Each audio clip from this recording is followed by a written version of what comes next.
The Grimm and the Reaper, Chapter 4. Grimm. Harvest 3, Year 855. Night had long since fallen when the Grimm spotted the general.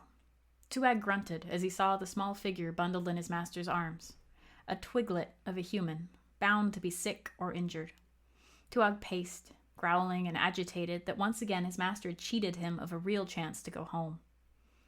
When his master stumbled, falling to one knee and placing his passenger on the ground, Tuag grinned, eager for even the smallest misfortune to befall the mortal that dared hold his leash. When his master fell bodily to the ground, Tuag sat up, smile growing wider as his tail began to thump. But when the smell reached him, his face fell in disbelief, tail freezing mid-wag. Home. Stronger than he had ever smelled it in the mortal world. Without heed for his leash or his orders, the Grimm bounded from the tree line. The tether that bound him tightened, hauling him back to the brush, but he fought it, struggling with all his might to get away. The bond held, keeping him in check with merciless force.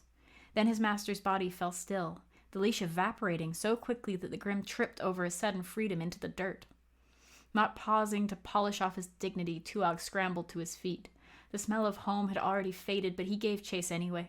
He followed the trail, expecting it to lead him straight to his master's body, but to his surprise, the scent came from the twiglet, sitting up and very much alive. No, not very alive, but certainly more alive than any dead person the Grimm had ever encountered. To Tuag, the boy looked like any other sickly human child, small, weak, and angular, but something else clung to him. The Grimm relaxed his eyes, allowing the local ghosts to float into his vision. 4 ghosts circled the boy, watching him with the same hungry need that Tuag felt tight in his chest. They stood close enough to brush his skin with their presence, but like all humans, the boy didn't seem to notice. The rapt attention on their faces looked wholly at odds on the dead. The Grimm stepped silently behind the boy, the ghosts backing away timidly as they saw him.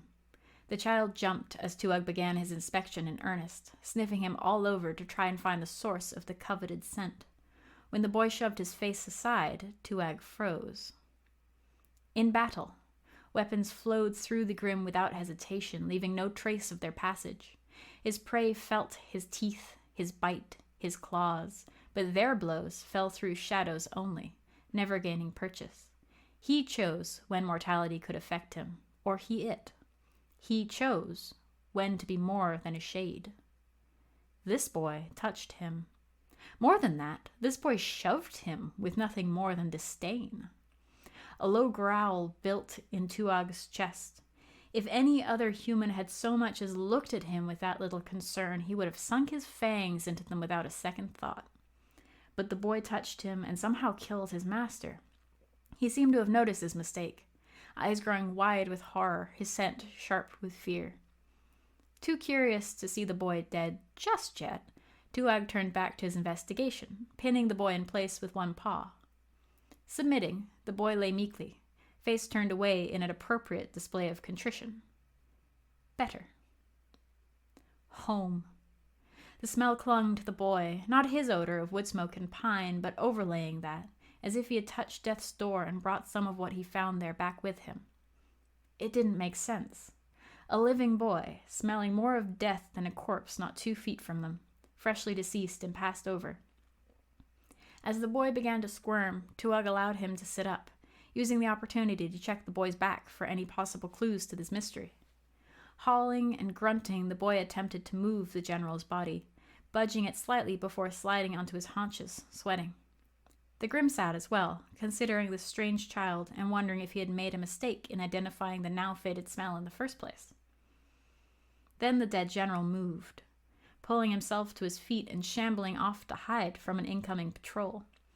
The Grimm had seen thousands on thousands of dead in his long existence, but never one that could walk. He turned to follow the newest mystery of the evening when the smoke and peat perfume came again, tantalizingly close.